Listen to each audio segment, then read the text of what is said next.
АКШда өкүлдөр палатасы Бейжиңдин улуттук азчылыктарга карата саясатынан улам Кытайга санкция салууну караган мыйзам долбоорду колдоду. Бейжиң аз улуттардын 100 миңдеген өкүлүн саясий лагерлерде кармап келатат деген дооматтарды четке кагууда. Кыргызстанда соңку 24 саатта коронавирус жуккан дагы 74 адам катталды. Буга чейин бир суткада инфекцияланган эң көп киши 18 майда аныкталып, вируска чалдыккан 78 бейтап тууралуу маалымдалган. Ош шаардык төрөтүүндө 34 адамдан коронавирус аныкталганы бейшембиде белгилүү болду. Орусияда доктурлардын улуттук ассоциациясы пандемия маалында дарыгерлерге каршы кылмыш ишин козгоого мораторий жарыялоону президенттен өтүндү. Доктурлар COVID-19 аныкталган бейтаптарды оор шарттарда даарылап жатышканына карабай, ар бири кылмыш жоопкерчилигине тартылуу коркунучуна кептелгенин белгилешет.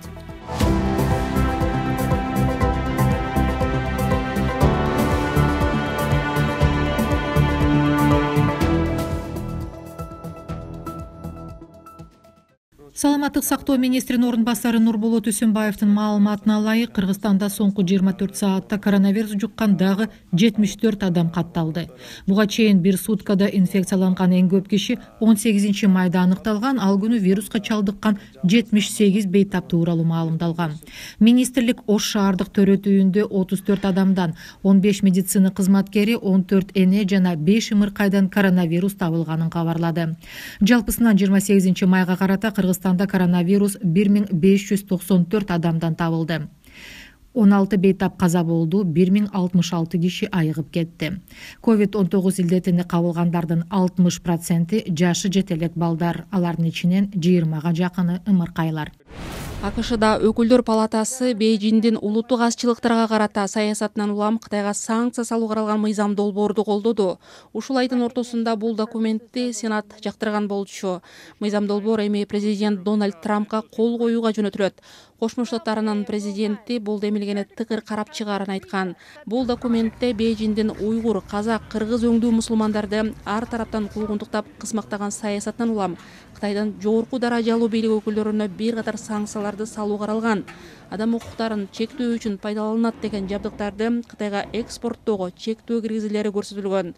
Өкүлдөр палатасынын спикери Нэнси Пелоси мыйзам долбоорду колдоп, Бейжиңдин уйгур элине каршы варвардык аракеттери дүйнөдөгү жамааттык абийирге шек келтиргендик болуп саналат. Шинжаң уйгур автономдуу облусундагы уйгурлар жана башка мусулман азчылыктар катуу басым кысымга кабылып, укуктары бузулуп жатат деди. Бейжиң буга байланыштуу азырынча комментарий бере элек. Ушул жылдын февраль айында АКШнын мамлекеттик катчысы Казакстанга иш сапар менен келгенде Шинжаң маселесин козгогон. Мамгатчы Нур-Султан шаарында туугандары Кытайдагы саясий кайра тарбиялоо лагерлеринде кармалып турганын айткан кытайлык казактар менен дагы жолуккан.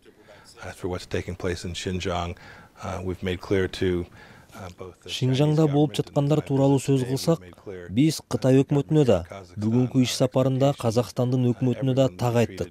Биз ар бир адамга татыктуу мамиле кылынышын күтөбүз. Ал жерде болуп жаткандар буга шайкеш келбейт. Казакстандын өкмөтү жакшы иш кылды. Алар Кытай өкмөтү сураган адамдарды өткөрүп берген жок. Биз буга кубанып турабыз. Бирок бул маселе чечилиши керек экенин билебиз. Буга чейин АКШ Шинжаңдагы мусулмандардын абалы боюнча атайын документалдык тасма даярдаган. Кытай бийлиги анда айтылгандарды дароо жокко чыгарган. Маселен, Шинжаңдагы өкмөттүк маалымат бюронун өкүлү Элежан Анаид байкоочу камералар тууралуу сөз кылган.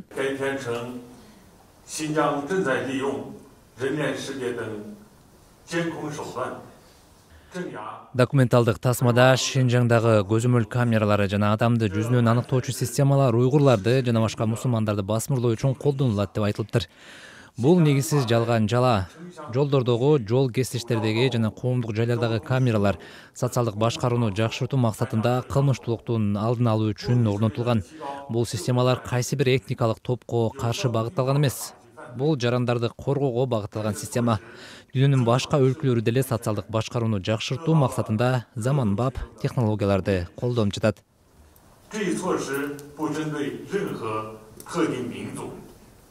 Журналисттик иликтөөчүлөрдүн эл аралык консорциуму Кытайдын Шинжаң уйгур автоном районунда аз улуттардын өкүлдөрү менен мусулмандар күчтөп кармалып турган лагерлер тууралуу ондогон жашыруун документтерди жарыялаган. Бириккен Улуттар уюмунун эсебинде мындай лагерлерде кеминде 1 миллиондой киши эркинен тыш кармалып турат. Бейжин өз дарегине айтылган дооматтарды четке кагып келет жана лагерлерде тил менен кесип үйрөтүүчү борборлор деп атайт. Элеонора Бейшенбек кызы, Азаттык. Орусияда доктурлардын улуттук ассоциациясы президент Владимир Путинге ачык кат жолдошту. Алар пандемия маалында дарыгерлерге каршы кылмыш ишин козгоого мораторий жарыялоону суранып жатышат. Азыркы кезде бүтүндөй өлкө жаңы жабдыктарды сынап, дары-дарбек менен дарылоонун ар түрүн колдонуп, медициналык жардам көрсөтүүнүн ыкмаларын, шарттарын жана талаптарын улам өзгөртүп көрүп, бейтаптарга болушунча жардам берип жатышат.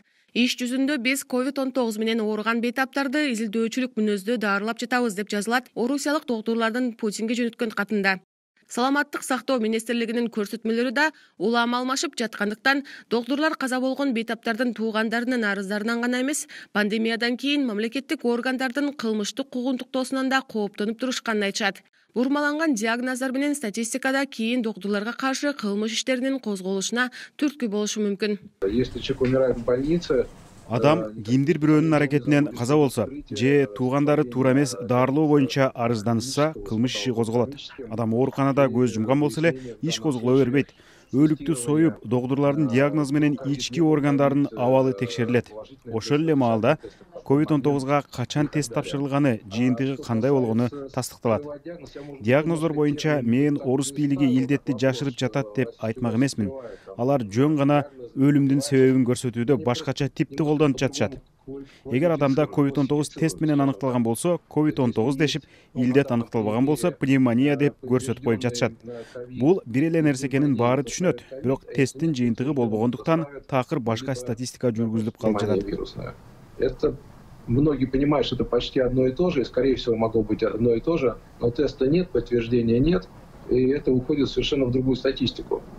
Доктурлар президенттик колдоодон тышкары коомдук тилектештикти суранышат. Укук коргоочулар менен юристтер пандемия маалында доктурларга каршы адам өлүмүнө же адамдын ден соолугуна оор залал алып келген этиятсыздык, кызмат абалын пайдалануу, шалаакылык жана медициналык кызмат көрсөтүүдөн баш тартуу сыяктуу беренелер боюнча кылмыш иштерин козгоого тыюу салыш керек деп эсептешет. 28 майга карата Орусияда коронавирус 8,5 миңдей адамда аныкталып, илдетке чалдыккандардын жалпы саны 380 миңге чукулдады. Расмий 4142 адам өлүмү катталды. Лазат Жаныбек кызы, Азаттык, Москва шаары. Ушул жана башка баяндар менен кеңири Азаттык.org сайтыбыздан таанышсаңыздар болот. Эми болсо күндүн башка окуялары жөнүндө кыскача. АКШда Джон Хопкинс университетинин маалыматына ылайык COVID-19дан көз жумгандардын саны 100 миң кишиден ашты. Адистер дээрлик ушундай сандагы жоготууга өлкө Корея жана Вьетнам согуштарында учураганын белгилешет. Бирок мамлекеттеги ар бир жарандын жан башына бөлө келгенде өлгөндөрдүн саны жагынан АКШ, Бельгия, Испания, Британия жана бир катар башка европалык өлкөлөрдүн артында келатат. Коронавируска кабылгандардын саны Кошмо Штаттарда 1,7 миллионго жакындады. 50 штаттын баардыгы тигил же бул деңгээлде карантиндик чараларды жоюшту.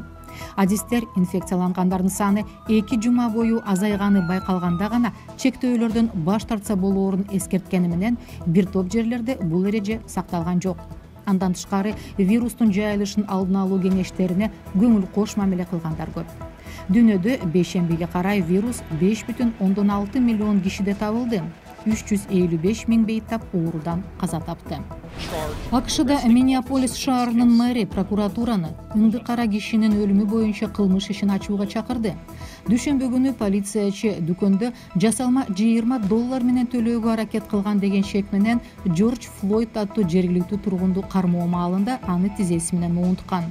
Мунун баардыгын күбөлөр видеого тартып алышкан. Бирок полициячы аларды да дем ала албай атам деген Флойдту да укпай койгон. Флойд кийин ооруканада көз жумган. Окуядан улам 4 тартип коргоочу иштен алынды. ФБР иликтөө жүргүзүп жатат. Бул окуядан кийин эл көчөлөргө агылып, Флойдтун өлүмүнө тиешеси барларды жазалоону талап кылышууда. Кээ бир жерлерде учурдан пайдаланып, дүкөндөрдү талап тоногондор да болду. АКШнын бир катар башка шаарларында да полициянын өзүн билимдигине, ырайымсыздыгына каршы акциялар өттү. Казакстан Сенаты парламенттик оппозиция тууралуу мыйзам долбоорду жактырды. Конституциялык түзөтүүгө ылайык азчылыкты түзгөн партия өкүлдөрү парламенттин кош жыйындарында, жумуш топторунда чыгып сүйлөөгө, парламенттик угууларды өткөрүү демилгесин көтөрүү укугуна ээ болушат. Айрым депутаттар алгачкы жолу оппозиция деген сөз укуктук талаага киргизилип жатканын, парламенттеги саясий азчылыктын укуктары мыйзам түрүндө бекитилгенин белгилешти. Өзүн оппозициялык деп атаган Ак Жол партиясынын лидери мыйзамга өзгөртүү президенттин тапшырмасы менен даярдалганын айтты. Эксперттер менен активисттер бул үстүрттөн жасалган түзөтүүлөр бийликке жакпаган партиянын катталышына жана көз каранды эмес талапкерлердин көрсөтүлүшүнө мүмкүнчүлүк бербеген мыйзамдын маңызын өзгөртпөй турганын сындашты. Казакстанда расмий катталган 6 партиянын 3-өө парламентке өткөн. Dragon космос кемесин учуруу аба ырайынан улам шаршембинин кечинде ишке ашпай калды. Экинчи аракет ишемби 30-майда көрүлмөкчү. Илон Масктын SpaceX компаниясынын кемеси ааламга 2 астронавтты Даг Херли менен Роберт Бенкенди жеткирип бармак. 2011-жылдан бери Кошмо Штаттар өз аймагынан пилоттолгон кемесин учура элек. Бул ошондой эле космонавтикадагы алгачкы жеке менчик экспедиция болмокчу. SpaceX'тен тышкары Boeing корпорациясы да өз долбоору үстүнөн иштеп жатат. НАСАнын пландары боюнча бул эки долбоор астронавттарды эл аралык космос станциясына жеткирүүдө 60-жылдары иштелип чыккан советтик Союз кемелерин алмаштырышы керек. Индияда чегирткелердин жаңы толкуну жергиликтүү дыйкандарды тынчсыздандырып жатат. Эксперттер бийлик жаан-чачын сезону башталчу июнга чейин чара көрбөсө түшүм чоң жоготууларга учураарын эскертишет. Чегирткелер Индиянын борбордук штаттарында 35 000 гектар жерди каптаган. Атайын түзүлгөн топтор курт кумурскалардын бул түрүнө каршы пестицид чачып күрөшүп жатышат. Өткөн шейшембиде Сихор шаарынын бийлиги жергиликтүү элге музыкалык аспаптардын добушун чыгарып, чегирткелерди үркүтүүгө кеңеш берди. Биз Саранча шаарыбызга кирбесин деп катуу добуш чыгарууга даярданып жатабыз. Айылдыктардын бардыгы добулбас, башка аспаптар, табактар менен отурушат. Бул ыкма жардам бербесе, пестицид чачып жок кылабыз. Өлкө ондогон жылдардан бери чегирткелердин ушундай чоң каптоосуна туш боло элек. Алар кошуна Пакистандан келген. Сиздер Азаттык радиосунун жаңылыктарын көрдүңүздөр. Даярдагандар Айнура Жекше кызы жана Элиза Кененбаева. Сак саламатта болуңуздар.